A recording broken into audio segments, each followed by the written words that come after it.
Let's be clear, my body is no longer your resource. Deal with it, she texted. So I did. I replied, done. Her lawyer laughed when I represented myself in court. He stopped laughing when the judge read the first page of my petition. His hands started shaking. My wife texted me at 6:42 a.m. on a Sunday. I was cleaning my old M40 rifle, the one I hadn't touched since retirement. The bolt was half disassembled, a cloth soaked in solvent in one hand, when my phone buzzed with a message that didn't even bother to blink twice. Let's be clear, my body is no longer your resource. Deal with it. No preamble, no context.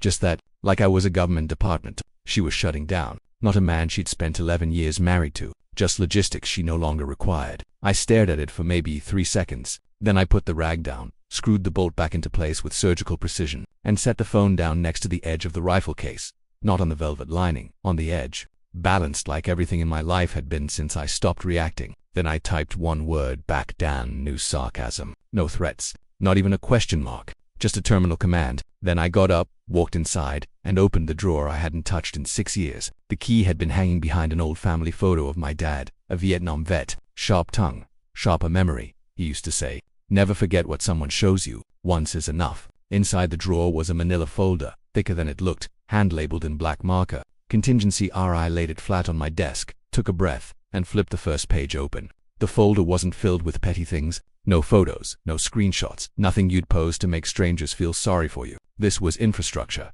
Every agreement, every clause, every ownership structure we'd built, especially around her brand, her products, and her public image. Rachel had once told me I had a boring way of loving her, that I loved like a filing cabinet, cold, locked, but always there. She wanted fireworks. I gave her structure, and that's exactly what was about to bury her. Because when she'd come to me 6 years ago wanting to start her mindful health and wellness brand, think yoga mats, powders with names like Energize Essence, and overpriced candles, I didn't just throw cash at it. I gave her something better, a blueprint. We filed it under a family trust. She didn't know that name meant the board members were all chosen by me. Ex-military colleagues, finance guys, old logistics buddies who'd all been through enough courtrooms to know what not to say. Rachel was listed as the public face, the founder, the inspiration. What she didn't read or didn't care to was a clause in the operating, an agreement stating that any public declaration of marital breakdown would trigger a trust-level compliance audit to ensure brand continuity and ethical standard protection. Lawyer talk is buried in the fine print, but powerful, because now that text, "My body is no longer your resource,"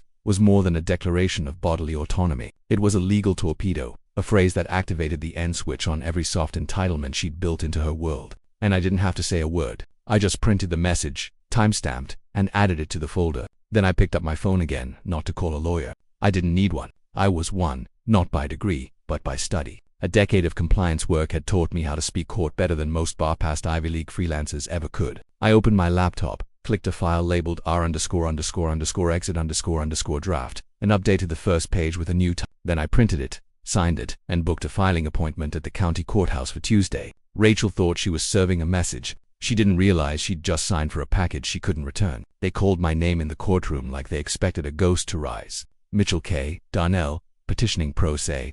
I stood, wore my best suit, pressed the night before.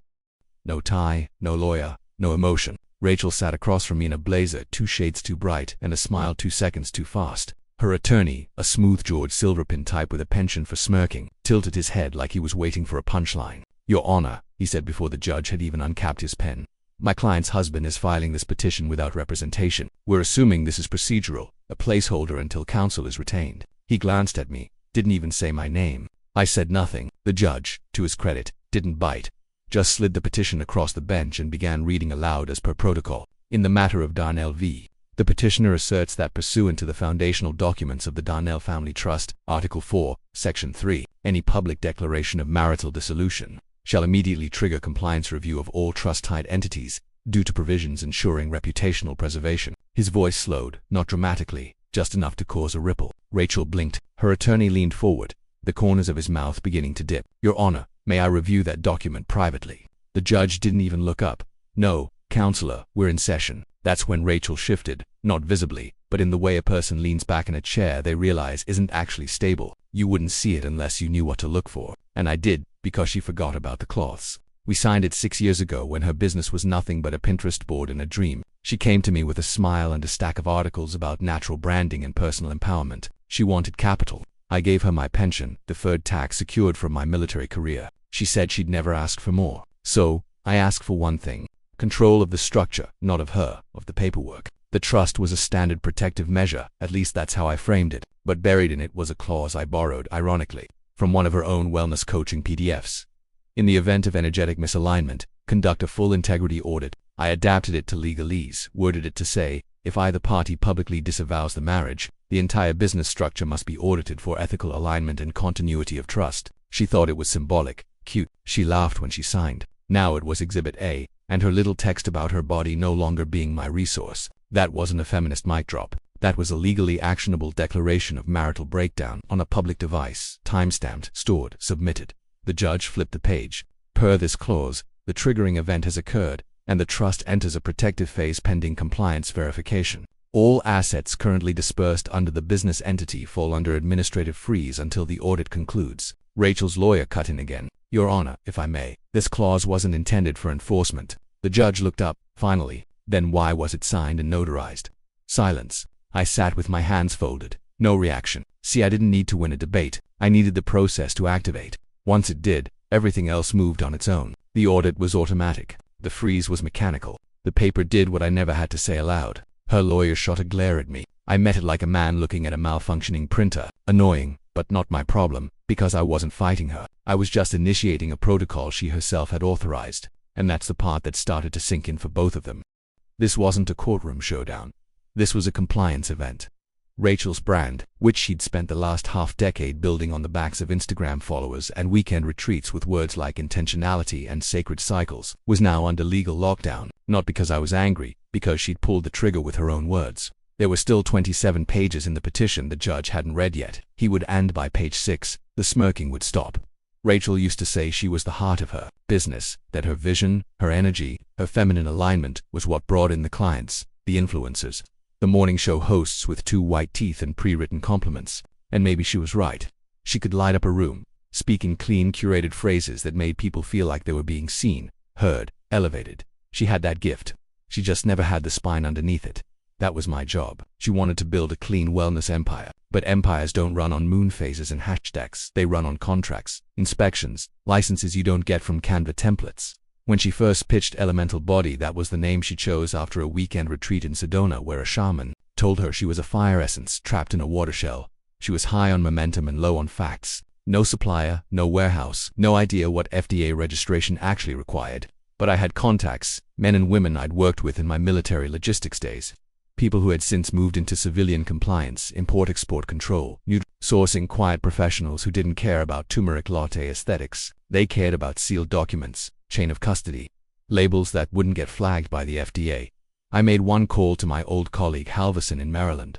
He lined up the supplier chain, another to an old buddy in Virginia who ran QA inspections for domestic supplement facilities. The contracts were tight, and every single one was routed through the trust I'd already had set up for asset protection after my military retirement.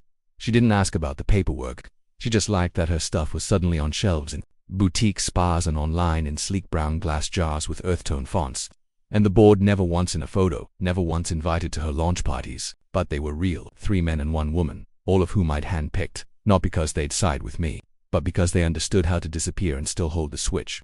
Rachel was listed publicly as the founder and CEO, but the voting rights retained by the trust revocable upon breach of brand alignment, which included reputational damage from any founding member. Her text, a direct hit to that clause. I watched the realization crawl across her face in court as the language was read out. Not dramatic, but unmistakable, like someone noticing a fire alarm blinking red in the corner of the room. You keep pretending you didn't see it until the sprinklers start. That clause was written with intention. I remember the night I added it, sitting alone in the office, rereading one of her social captions. My body is my source, not a shared asset. At the time, I laughed it off. Later, I translated it into legal policy. So, when the trust received the court-acknowledged petition referencing her public disavowal of the marital partnership, it didn't need my input. It triggered automatic review, notification letters, pause on disbursements, internal messaging to all vendors flagged under potential risk. She wouldn't even see it until the first bounce-back email. And this wasn't just about money. It was about control. Rachel had built an empire on the illusion of ownership, of power, of her story, her terms, but the scaffolding was always mine. She just decorated it. Now, the scaffolding was pulling itself apart because a trust doesn't care about emotions. It responds to criteria, risk, triggers, violations, and that's exactly what her text was. The irony. She posted a selfie that same week with the caption, "Built this from scratch. No one can take that away." She was wrong. I didn't have to take anything. She gave it away when she stopped reading. She gave it away when she decided her brand was bigger than the agreements behind it. She gave it away the moment she weaponized the language she never understood. And now, the thing she thought was her fortress was just a well-decorated paper wall about to collapse. It started at the smoothie bar. Rachel tried to buy a $12 spirulina shot combo with some kind of ginger foam, swiped her Amex and watched the screen flash. Declined. She laughed it off loud enough for the cashier and the woman behind her to hear. "That's weird. It's never declined." She pulled out her backup, her personal debit tied to the Elemental Body Business Overflow account, the one she used for spa days, influencer collabs, and those weekly infrared saunas she wrote off as brand alignment expenses.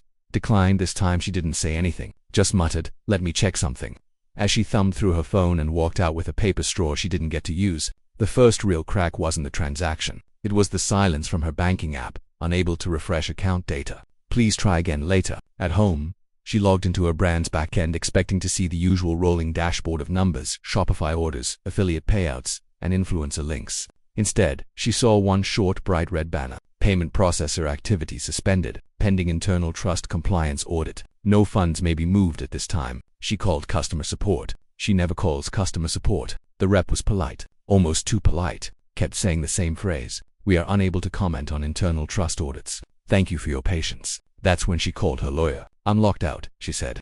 Like actually locked out. Funds frozen. Processor frozen. Emails aren't going out to the mailing list. My account dashboard is showing red flags like we committed fraud. He replied with a smirk in his voice. "It's probably a glitch. Don't worry. I'll call them legal." He didn't sound worried yet. He made the call, spoke to someone at the compliance desk at my former consulting firm, the same place I'd done back-end reviews for over a decade. The person who picked up the phone gave a name, then followed it with a phrase I once taught them personally how to say. "We cannot comment on trust proceedings, but thank you for verifying receipt of audit protocol." Click. Rachel's lawyer called her back. "Okay, there's definitely some activity on their end, but I'm filing a motion for clarification tomorrow. Should be routine." But Rachel didn't hear the word routine. She heard activity and audit and trust. The same trust she once brushed off as Mitchell's legal safety net. She opened her email. Nothing from her vendors. No updates from the newsletter team. Just one message from her brand's fulfillment warehouse. Deliveries paused. Pending review of contractual authority. She read it 3 times.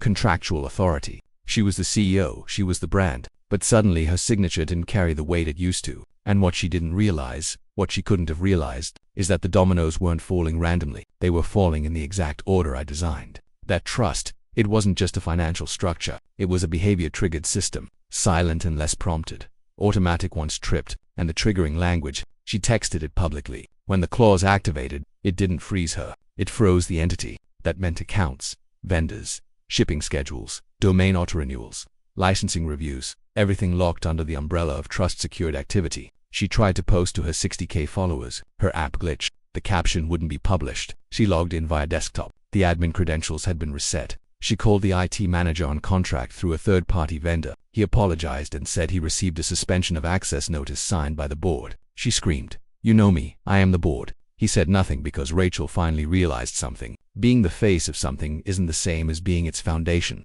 and the foundation was no longer taking her calls. The next morning, she woke to 4 emails, 2 voicemails, and a text from someone she hadn't spoken to in over a year. An old supplier rep from Idaho who once gifted her hand-painted chakra stones at a wellness expo. The email was short. Subject, documentation, review request. "Hi, Rachel. We've been contacted by the Internal Audit Council regarding discrepancies in the compliance paperwork for SKUs 1142 through 1189, specifically around labeling, authorization, and contract renewal signatures. Please advise who currently holds operational signatory control. We've been asked to route all updates through the trust compliance desk, not your office." She didn't even make it through the second paragraph before she swore out loud and dropped the phone into her turmeric oatmeal. The second message came from a marketing partner who used to fawn over her Insta lives like a teenage groupie. Now he was texting like she was radioactive. "Hey Raj, quick Q. Why is the FDA's secondary license for elemental supplement line under a compliance agent named Halverson? He's not on your site anymore. We just need to confirm the chain of custody before we greenlight the second quarter ad buys." Halverson, my old friend, retired Navy, now full-time Shadow. She had met him twice, called him Mr. Spreadsheet and rolled her eyes. He held her product line in his inbox. But the real slap came at 11:07 a.m. In a sterile email from a national chain, she'd been publicly teasing a rollout with just 6 days away. "Dear Rachel, due to unresolved documentation queries regarding proprietary sourcing and trust governance review. We are pausing the onboarding of elemental body products pending confirmation of operational authority. We appreciate your understanding. Her hands were shaking when she read it, not from fear, from confusion. She hadn't said anything publicly beyond that one text. She hadn't posted rants, hadn't thrown a tantrum online. Mitchell hadn't either. He'd gone silent after court. No interviews, no tweets, no leaks. So, how was this unraveling so fast? She didn't understand that silence is a language, and Mitchell had been fluent for years, because all of her empire, every single connection she had bragged about at influencer retreats, at dinner parties, in her endless podcasts about building legacy with integrity, had been formed on paper that he drafted through contacts he vetted, platforms he set up. She never bothered to learn how any of it worked. She just made it look good. And now, one by one, those same contacts were quietly pulling their hands away. Not with outrage or rage, not with drama, just professional distance, because they were all rereading their own contracts, digging through the email chains, checking the fine print on the service level agreements, and seeing his name, or worse, seeing no name at all. Just the trust signature block with a clause that now meant something different. One of her brand's formulation partners, usually too friendly by half, left her a voicemail that was practically forensic. Rachel, we've had 2 separate inquiries about document trail legitimacy from your trust's audit desk. If there's been an ownership transfer, please confirm the chain of command. Otherwise, we'll have to freeze development until clarity is restored. Sorry, she didn't even know what half those words meant anymore. And that was the point. She had spent years convincing herself she was the architect. She wasn't. She was a tenant, and the landlord had quietly revoked access. What made it worse was the absence of noise.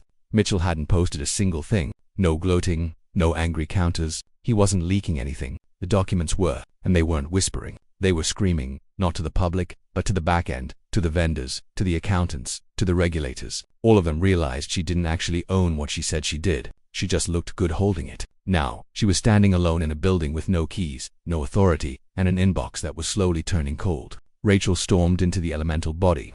Headquarters at 8:31 a.m. in heels she hadn't worn in months and a blazer she used to call her boardroom armor. The staff recognized the look on her face, the don't talk unless you want to bleed look. Phones slid into pockets. A junior manager slipped into the bathroom to avoid eye contact. She pushed open the frosted glass conference room door, expecting to find chaos. Instead, she found a meeting already in session. 5 people seated. Focused, quiet. 3 men, 1 woman, and an empty 5th chair at the far end of the table with a single sheet of paper laid neatly in front of it. No one looked surprised to see her. In the center of the table sat a recording device. Active, a red light blinking slowly. The woman at the head of the table, Sandra, one of the trust's compliance officers, looked up and said in the same tone one might use to acknowledge a weather update, "We're in closed session. You'll need to wait." Rachel's voice sliced through the air. "This is my company." Sandra didn't flinch. Instead, she read aloud as if Rachel hadn't spoken. Pursuant to Article 6, Section D of the Elemental Body Operational Charter, Ms. Rachel Darnell has activated clause of review by publicly disassociating from the founding structure, thus suspending all autonomous executive functions pending outcome of audit. Rachel's jaw tensed. That clause doesn't apply here. That's for financial misconduct, or it also applies to material reputational harm to the trust. Sandra interrupted. As explicitly defined in Exhibit G, which you signed on March 14, 2019. Your statement and its corroborating timestamp fall within those parameters. Rachel's hands curled at her sides. "Where's Mitchell?" "Not required for this session," someone else said without looking up. The door opened behind her. Her attorney, Nolan, walked in, tie half straightened, coffee stain blooming down his sleeve. "Sorry, parking was..." "Wait, what the heck is this?" Sandra slid a printed agenda toward him without getting up. "Class-level review per trust bylaws. Governance and suspension authority delegated to a temporary oversight panel until legal resolution." Nolan scanned the first page, paused, and read slower. "Absolutely not," he said. "This is a hostile action. You're exceeding scope. My client retains controlling interest." "Incorrect," Sandra replied. "Your client retains public presence. Controlling interest resides in the founding trust whose bylaws you are evidently unfamiliar with." Nolan's face flushed. "You're redefining terms." "No," she said, leaning back. "We're applying them." Rachel's gaze darted around the room, waiting for someone to side with her. No one met her eyes, because these weren't the yoga instructors and content creators she brought on for authenticity. These were Mitchell's people, quiet, paper-wielding, fluent in every clause she skimmed over. "You don't understand how this will look," she said, grabbing at something. "Anything. I built this brand. People follow me. I'm the reason Elemental is worth anything." A man across the table, older with a Veterans Affairs pin on his lapel, replied calmly. "That may be true, but value built on structure remains with the structure. You were never the structure." Nolan stepped forward. I'm demanding an executive session. My client has a right to be heard. Sandra shook her head. She had the right to abide by her agreements. She chose otherwise. Authority lies where the bylaws place it. Rachel slapped a palm down on the table. So what? I'm a ghost now. I don't get a say in the brand I made. You had a say, Sandra said, closing the folder in front of her. You texted it to him. Silence. Then one of the others, maybe Halverson, added, You're not being erased. You're being reviewed. That's what Klaus-level activation means. Rachel turned to Nolan. Fix this. But Nolan looked at the agenda again, at the signatures already at the bottom, the times, the unflinching posture of people who'd been briefed, prepared, and signed off well before they walked in. I'll file a countermotion, he mumbled, already knowing it was too late. Because power isn't what you post or what you wear into a room. It's who owns the table. And Rachel just realized the table had never been hers. Court resumed on a rain-slick Tuesday, the kind of gray morning that makes everything feel quieter than it should be. Rachel arrived first, flanked by Nolan and another junior associate. This one with a laptop, 3 legal pads, and the look of someone hoping not to be noticed. Mitchell entered 5 minutes later, alone, no papers, no laptop, no visible folder. He wore the same suit as last time, with the same calm face. He took his seat, crossed one leg, and folded his hands in his lap like he was waiting for a train, not a verdict. Rachel didn't look at him. Nolan did, though, and for a split second, his confidence faltered. Then the show began. Your Honor, Nolan started, standing with practiced solemnity. We intend to demonstrate that the petitioner's actions constitute a long pattern of emotional abandonment, financial coercion, and power imbalance within the marital structure. He motioned to Rachel, who gave a small performative nod. Mrs. Darnell, Miss Darnell entered this marriage at a significant age and financial disadvantage, trusting her husband to support her dreams. Instead, we believe he used his legal experience to embed predatory clauses and strip her of what she rightfully earned. The judge did not respond. He simply turned a page in the binder Mitchell had filed weeks ago. Before we continue, the judge said, not unkindly, I'd like to enter Exhibit B into the record. Rachel straightened. Nolan looked up from his notes. The clerk walked the document over. A single page thick with legalese under a standard elemental body letterhead dated 5 years prior. The judge began to read. This agreement affirms that any equity granted to Rachel Darnell from the Darnell Family Trust or its subsidiaries is to be considered non-vested and revocable upon violation of family partnership terms as outlined in sections 4 through 7 of the trust charter. Any breach, material, reputational, or structural, will result in immediate reassignment of said equity under clause-triggered default ownership. He paused, looked up. This was signed and notarized.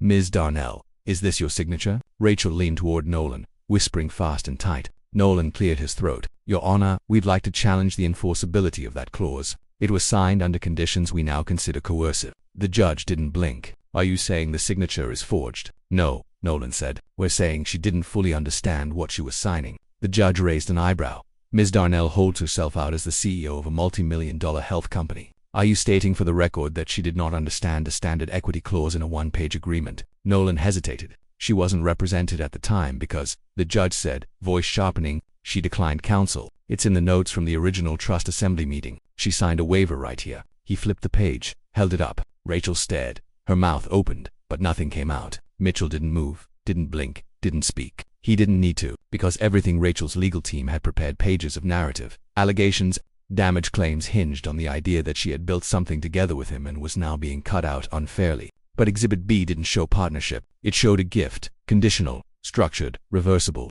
The judge continued. The triggering event in question, the text message sent on April 3rd at 6:42 a.m. stating, let's be clear, my body is no longer your resource. Deal with it. Meets the definition of reputational disassociation under the language of the clause. Nolan raised a finger. We object to that interpretation. On what grounds? He blinked. Subjective context. Emotional language. The judge stared. You're objecting to the meaning of a direct sentence. A sentence your client has since confirmed publicly in interviews and on record.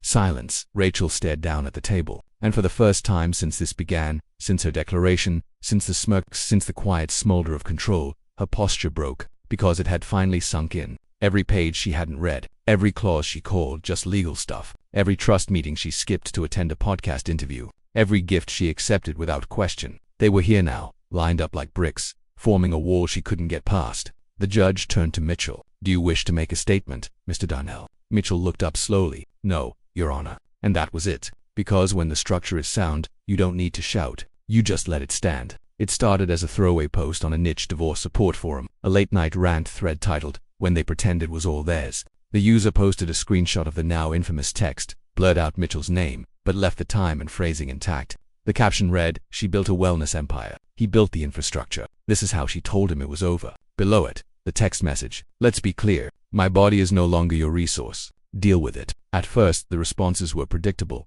Eye roll sympathy, a few jaded takes from people who'd been through similar endings. But by morning, someone had reverse image searched the text font. Then another found a podcast clip where Rachel read that very phrase as part of her post-empowerment mantra on a show called Vibrate Higher with Crystal Dawn. From there, it took less than 36 hours for the digital trail to converge. Her name, her brand, her wellness page, and suddenly the story wasn't on a support forum anymore. It was on Twitter, Reddit, TikTok, side-by-side comparisons of her glowing brand bio. Built from nothing, woman-owned, rooted in honesty. Next to screen caps of the court petition excerpts leaked by someone who'd clearly sat in that courtroom. Not Mitchell. He hadn't said a word. It was a former assistant, someone she'd laid off via email with a one-line message during a branding review. The assistant had kept notes, dates, PDFs, and a petty grudge seasoned perfectly for the internet. She didn't drop nukes, just facts. Attached to the viral thread was a single note, "Y'all should know who really built the elemental body. Look up the trust documents. Public filings are free. Pay attention to the dates." That was all it took. Now, her Instagram wasn't filled with affirmations and sponsored retreat posts. It was flooded with comments. "Is this how you treat your business partner? Wait, didn't he fund the entire launch? So, you borrowed his pension, then ghosted him with that text. Explain the trust clause. Why are all your product licenses under someone named Helverson?" Rachel started deleting comments, but you can't mop a flood. Screenshots spread faster than she could hit delete. Her followers, mostly women who thought they were watching a self-made spiritual entrepreneur, were now questioning everything. And then the sponsors noticed. One by one, emails came in. "In light of the emerging controversy, we're pausing the partnership until further clarity is provided. Our legal team has advised us to remove your links until the ownership structure is confirmed." An influencer she'd partnered with 3 times, a fitness coach with 1 million YouTube subs, posted a blunt story. "I just found out I've been selling a product line built on a lie. That's not okay. Affiliate link removed. Sorry to everyone who bought it." Rachel tried to spin it. She posted a reel, carefully lit, softly spoken, using this soothing green background she reserved for crises. "I want to acknowledge that relationships are complicated, that sometimes people's truths don't align, and that healing means we're claiming our power." It was a masterclass in saying nothing. The top comment, "Just say you screwed over the guy who built your business." The second, "This isn't healing, it's PR." She tried one more tactic, a carousel post of handwritten notes, vintage photos, a picture of her and Mitchell at their first trade show. The caption read, "Growth means letting go of what no longer serves you." People weren't buying it anymore, because the screenshots didn't lie, because the filings were real, because her text, once a private jab cloaked as empowerment, had become evidence. And once it was out there, it wasn't a statement of strength. It was a confession. The comment sections turned. Her DMs went quiet. And through all of it, Mitchell said nothing. He didn't have to. The truth wasn't just leaking. It was trending. By the time Nolan filed the emergency motion, even he knew it was a dead sprint into a brick wall. But Rachel was unraveling fast, and he needed to be seen trying. That's how lawyers like him survive reputational implosions, performing effort like theater, just in case anyone's still watching. The motion was typed in a flurry, alleging procedural misconduct, reputational obstruction, covert asset disenfranchisement, and a dozen other phrases meant to sound surgical, not desperate. But the judge wasn't biting. They all gathered again. Third time, same courtroom, smaller crowd, no media, no fanfare, just fallout. Rachel sat rigid, eyes locked forward, face void of color. Her brand was now under formal audit, vendor contracts suspended, affiliate codes pulled. Multiple sponsors had issued quiet cease and desist notices. Even her email list had been flagged as in dispute by their CRM vendor. She had become untouchable, not issues, just radioactive. And now she was here, clinging to a last hope that the judge might see Mitchell's actions as too sharp, too premeditated, too cold. Nolan stood with the confidence of a man who knew he was bluffing into a hurricane. "Your Honor," he began, "we respectfully submit this emergency motion seeking injunctive relief from the systemic dismantling of my client's business operations, which, regardless of contractual nuance, have been weaponized through mechanisms not intended for dissolution but for governance." The judge blinked. "Counselor, I've read your filing. I also reviewed your client's original agreements. This isn't weaponization. It's execution." Rachel flinched. Nolan tried again. "We're not disputing the legality. We're disputing the intent, the spirit. Mr. Darnell is using the machinery of their past to erase her future. This isn't equitable." The judge folded his hands. "And yet it's enforceable. Every clause, every signature, every waiver, every board vote. Your client acknowledged them repeatedly in writing for years." He turned to Mitchell, seated as always, silent, with the patience of someone who's already done the hard part. "Mr. Darnell, The judge asked, almost cautiously, "Do you have any comments before I issue my ruling?" And for the first time since that original text message, Mitchell spoke 10 words, measured, precise, quiet. "Your Honor, I don't want vengeance. I want closure." It wasn't a speech. It was a scalpel. The room didn't move. Even Nolan, who had prepared counters for 1,000 scenarios, had nothing. Because what do you say to a man who's already finished mourning? What do you say to someone who doesn't want to win, just wants it over? The judge nodded. Not because of sympathy, but because of respect for the kind of silence that doesn't come from fear, but from discipline.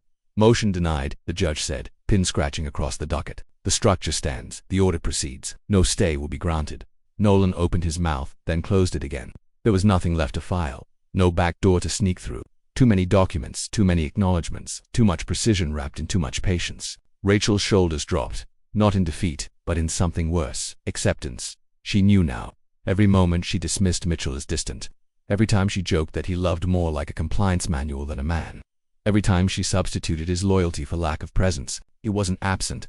He was building the walls she'd one day run into.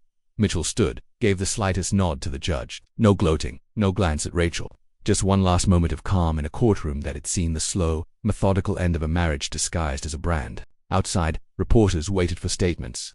Only one man walked out, and he didn't say a word. It arrived in an unmarked envelope. No company logo, no wax seal, no threatening font stamped across the top. Just her name typed in the center like junk mail. Rachel had been ignoring her mailbox for days. After everything online, after the affiliate collapse, the DM's silence, the hashtags calling for transparent ownership practices, she didn't want more bad news. She wanted silence. She wanted the storm to end. But something about this envelope felt unfinished, like it didn't care if she opened it or not. That bothered her more than she'd admit. Inside, a single-page document, clean, formal, final. Pursuant to clause-triggered reassignment and operational audit review, Ms. Rachel Darnell is hereby removed from all executive, fiduciary, and representative positions within the elemental body enterprise. All references to her likeness, authorship, and strategic contributions are to be retracted in accordance with brand integrity guidelines, effective immediately. Below that, a simple signature block. Dated, stamped, legal, no emotion, no accusation. Just the final act of a protocol she never believed would run without her. Stapled to the back was a half-sheet note, not typed, handwritten. Resource management done right. Good luck. No name, no signature. But the handwriting was unmistakably blocky, measured like everything Mitchell ever touched. She dropped the envelope onto her kitchen counter, the same counter she used to shoot her Instagram recipe reels from. The lighting now felt harsh, like it wasn't made for her anymore. She rushed to her laptop, opened the Elemental Body website. It loaded, same color palette, same branding, same scrolling product images with softly glowing jars and serene fonts. But something was off. Her face, gone. Her founder's letter, removed. The About Us section now featured a quiet manifesto about structure, discipline, and trust-based integrity. It didn't name anyone. It didn't need to. She clicked on the press page. A new headline topped the feed. Elemental Body transitions to a trust-governed leadership model. A new era of silent strength. The irony twisted like a blade. She searched for her name. Nothing, not scrubbed, never there. She tried to log into the back-end dashboard. Access denied. She tried her Gmail admin password, incorrect. She clicked Forgot Password. The recovery address deleted. She opened her banking app. Authentication failed. She tried another error. The accounts had been under the business umbrella. Business tied to trust. Trust now under full lock. She'd assumed until that very moment that there'd be something left. A fallback. A fragment. A whisper of ownership she could cling to. Resurrect in a memoir or podcast someday. But there wasn't. Because Mitchell hadn't destroyed her. He deleted her not from anger, from the system. Like he would a bad line of code. No alerts. No drama. Just gone. She sat back in the same chair where she'd once filmed her conscious divorce series, smiling with that polished vulnerability, talking about release, empowerment, abundance. Now she just stared at the wall, not crying, not panicking because there was nothing to fight, no villain, just a silence that stretched long and permanent. The kind of silence that doesn't ask for attention, the kind that says, you were never in control, you were just renting space.